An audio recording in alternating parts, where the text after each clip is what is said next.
সকালবেলা ঘুম থেকে উঠে এই যে রান্নাঘরে আজকের ব্লগটা রান্নাঘর থেকে শুরু করছি। তো ছেলে যাবে স্কুল আর এখন খুব সকাল বলতে এখন 5টার মতো বাজে। তো ঘুম থেকে উঠে এই যে রান্নাঘরে ছেলের টিফিনটা রেডি করছি। আর ডিমের কুসুমটা দেখেছো কি সুন্দর হলুদ, এটা হলো দেশি মুরগির ডিম, সেই জন্য কুসুমটা বেশি হলুদ। তো আজকে টিফিনে ছেলেকে দেবো ম্যাগি, তার সঙ্গে এই যে ডিমের ভুজিয়া করে একটু দিয়ে দিলাম আর একটু কড়াইয়ে এইভাবে মশলা দিয়ে, মশলা বলতে ম্যাগি মশলা আর একটুখানি টমেটো সস। আমার ছেলে এভাবে খেতেই পছন্দ করে। আর এইদিকে চলে এসেছে গাড়ি। এখন বেশ কিছুদিন ধরে তোমার 6টার আগেই গাড়িটা চলে আসছে। আগে একটু লেটে আসতো, একটু ঘুম থেকে লেটে উঠলেও হতো, কিন্তু এখন তোমার ওই 5টার আগে দিয়েই সকালবেলা ঘুম থেকে উঠতে হচ্ছে। আর একটু তাড়াতাড়ি ঘুম থেকে না উঠলে গাড়ি চলে আসলে তখন আবার তাড়াহুড়ো লেগে যায়। তো যাই হোক, ছেলে তো স্কুল চলে গেল আর আমি এই যে বাসি কাজগুলো এখন করে নিচ্ছি। শুভ সকাল বন্ধুরা, তোমরা সবাই কেমন আছো? আশা করি যে যেখানে আছো খুব ভালো আছো আর সুস্থ আছো। আজকেও সকাল থেকে ব্লগটা তোমাদেরকে সাথে নিয়ে শুরু করলাম। ব্লগটা শেষ পর্যন্ত দেখতে থাকো, আশা করি তোমাদের ভালো লাগবে। আমি ভয়েস ওভারটা দিচ্ছি, রাস্তা দিয়ে গাড়ি যাচ্ছে, আওয়াজ হলে একটু মানিয়ে নিও। কি করব বলো, রাস্তার ধারে ঘর তো এরকম একটু আওয়াজ হয়েই যায়, কিছু করার নেই। তো এই যে রান্নাঘরের কাজ, কালকেকার কিছু বাসন ছিল সেই বাসনগুলো এখন পরিষ্কার করে ধুয়ে নিয়ে এখন রান্নাঘরটা ভালো করে পরিষ্কার করে মুছে নিচ্ছি। আর কি বলো তো, আমাদের মতো বাড়ির বউদের ওই যে রান্নাঘরেই অনেকটা সময় কেটে যায়। দেখো, ঘুম থেকে উঠে আগে রান্নাঘরে, তারপরে ঘুমোতে যাওয়ার আগে পর্যন্ত রান্নাঘরে, তাহলে রান্নাঘরে কিন্তু আমাদের অর্ধেকটা বলতে বেশি অর্ধেক দিনটাই কিন্তু আমাদের এই রান্নাঘরে কেটে যায়। আর রান্নাঘর দেখবে একটু পরিষ্কার ঝকঝকে হয়ে থাকলে কিন্তু না নিজেরই ভালো লাগে, তাই না? তো রান্নাঘরের কাজ কমপ্লিট করে আমার কিছু কালকেকার জামা কাপড় ছিল, এখন বুঝতেই পারছো বিকেলের দিকে বৃষ্টি চলে আসছে, সেই জন্য জামা কাপড়গুলো আর শুকাচ্ছে না, সেই জন্য আবার পরের দিন কিন্তু সেই জামা কাপড়গুলোকে ভালো করে শুকাতে হচ্ছে। তো সেই জামা কাপড়গুলোকেই মেলে দিয়ে আসলাম। তারপরে আমার ঘর কিন্তু ঝাড় দেওয়া হয়নি, তো এই যে এবার ঘরটা ঝাড় দিয়ে নিচ্ছি। আর প্রত্যেক দিন আমি ঝাড় দেওয়ার সময় ভাবি যে এত ধুলো যে কোথা থেকে আসে।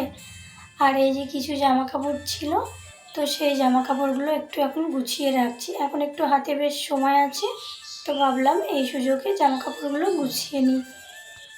আর দেখবে জামা কাপড় যদি ছড়িয়ে ছিটিয়ে থাকে না, তাহলে কিন্তু একদম ভালো লাগে না, মানে ঘরটা দেখতেই ভালো লাগে না। আর একটু গুছিয়ে জায়গার জিনিস জায়গায় রাখলে কিন্তু সেই ঘরটা দেখতে কিন্তু অনেকটা ভালো লাগে। সেই জন্য আমি চেষ্টা করি যখন একটু সময় পাই সব কাজগুলোকে গুছিয়ে রাখতে। তো এই যে বেশি জামা কাপড় ছিল না, অল্প কিছুই ছিল। আবার আজকে অনেকগুলো জামা কাপড় কাচাকুচো করতে হবে, কিছুটা মেলে দিয়ে আসলাম। আর সারাদিন তো জামা কাপড় গোছাতেই থাকি, বুঝতেই পারছো বাড়িতে বাচ্চা ছেলে থাকলে কতবার যে জামা কাপড় চেঞ্জ করে তার কোনো ঠিক থাকে না। আর এবছর কিন্তু প্রচুর আম হয়েছে, দেখেছো এই আমটা কি সুন্দর লাল, আমগুলো কিন্তু দেখতে খুব সুন্দর টুকটুকে লাল, তাই না বলো? তো এবার তো আমাদের প্রচুর আম নষ্ট হচ্ছে, মানে আম খেতেও আর ভালো লাগছে না, এবার এত আম হয়েছে আর অনেক আম খাওয়া হয়েছে, তো ওই জন্য এই যে দেখেছো এখানে অনেক আম পচে গিয়েছিল, সেইগুলো আর কি বেছে রাখা হয়েছে। এই যেগুলো সব পচে গিয়েছে, এগুলো এখন আর কি ফেলে দেওয়া হবে। তো কত আম দেখেছো, যেইগুলো আছে ওইগুলোও কিন্তু এভাবে পচে যাবে। আর এবারে অনেক আম হয়েছে তো সেই জন্য অতটা কিন্তু আর ভালো লাগছে না আম খেতে। আর এই যে করলা গাছটায় কিন্তু কয়েকটা করলা ধরেছে, তো এর আগে বেশ কয়েকবার তুলে আমাদের রান্না করে খাওয়া হয়েছে। তো আজকেও দেখছিলাম আর কি কয়েকটা করলা যদি পাওয়া যায় তাহলে আর কি রান্না করা যাবে, তো সেটা আর কি খুঁজে খুঁজে দেখছিলাম। কি বলো তো, এটা আর কি নিচের দিকে হয়েছে তো সেই জন্য যে করলাগুলো চোখে না পড়ে সেগুলো কিন্তু নষ্ট হয়ে যায়, জানো তো। তো যাই হোক, কয়েকটা করলা পেলাম। আর এই যে এই গাছটায় লঙ্কা হয়েছে, তো এর আগের বারের গাছটা লাগানো, আগের বার প্রচুর লঙ্কা হয়েছে, সেই গাছটায় আবার নতুনভাবে পাতা বেরিয়ে আবার কিন্তু এইবারও প্রচুর লঙ্কা হচ্ছে। তো যাই হোক, একটা নার্সারি থেকে গাছটা এনেছিলাম, সেই নার্সারিতে আর কি এই লঙ্কা গাছগুলো আর পাওয়া যাচ্ছে না, জানো তো। আর কিছুদিন আগে আমি এই যে সব বীজগুলো ছড়িয়েছিলাম ভেন্ডির, এই যে দেখতে পাচ্ছ ভেন্ডি গাছগুলো কিন্তু বেশ সুন্দর বেরিয়ে গেছে। আর এই যে দেখতে পাচ্ছ ঝিঙে গাছটাও বেরিয়েছে, করলা গাছ লাগিয়েছি ওটাও বেরিয়েছে। আর এই দেখো শসা গাছ, যে বীজগুলো মাটিতে বসিয়েছিলাম সব বীজ থেকে কিন্তু গাছ বেরিয়ে গিয়েছে।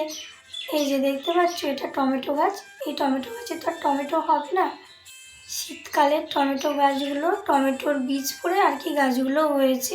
যদি এই গাছগুলো টমেটো হতো তাহলে কিন্তু বেশ ভালো হতো জানো তো। তো এই যে দেখি এখানে একটা বেগুন হয়েছে, বেগুনটা তুলে নিলাম, না হলে পোকায় আবার খেয়ে নেবে। তারপরে এই যে বাগানে চলে এলাম, আর বাগানে আসলে না খুব ভালো লাগে আমার, সকালের দিকে বাগানে আসলে খুব ভালো লাগে, মনটা বেশ ফ্রেশ হয়ে যায় জানো তো।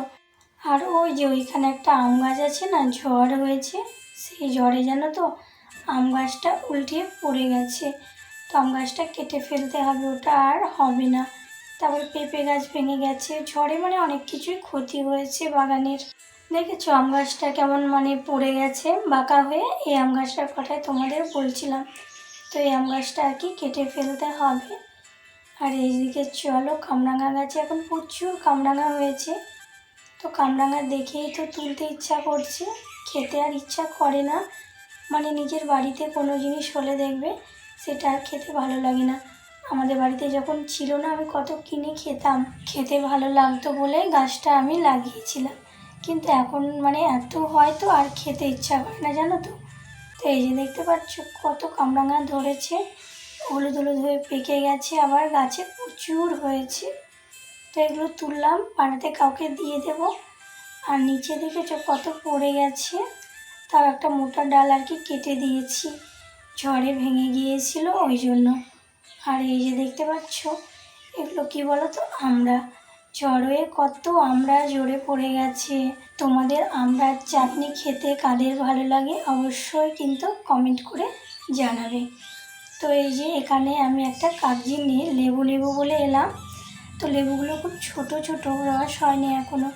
তো আর কি দেখছিলাম যদি মোটা থাকে তাহলে আমি একটা নেব। তো অনেক খুঁজে এই যে একটা মোটা পেয়েছি।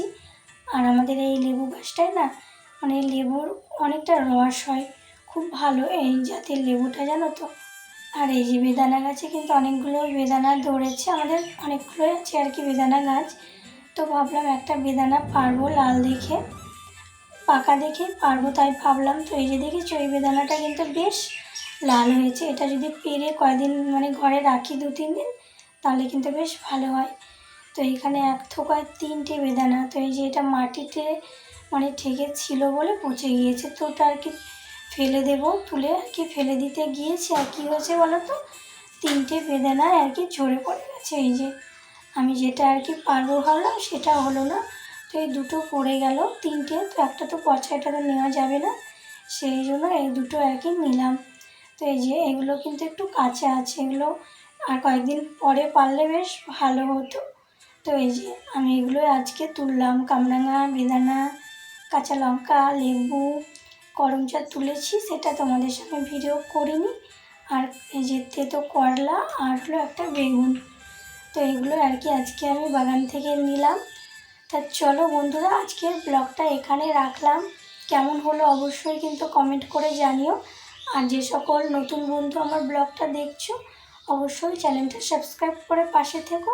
সবাই ভালো থেকো, সুস্থ থেকো, আজকের মতো টাটা।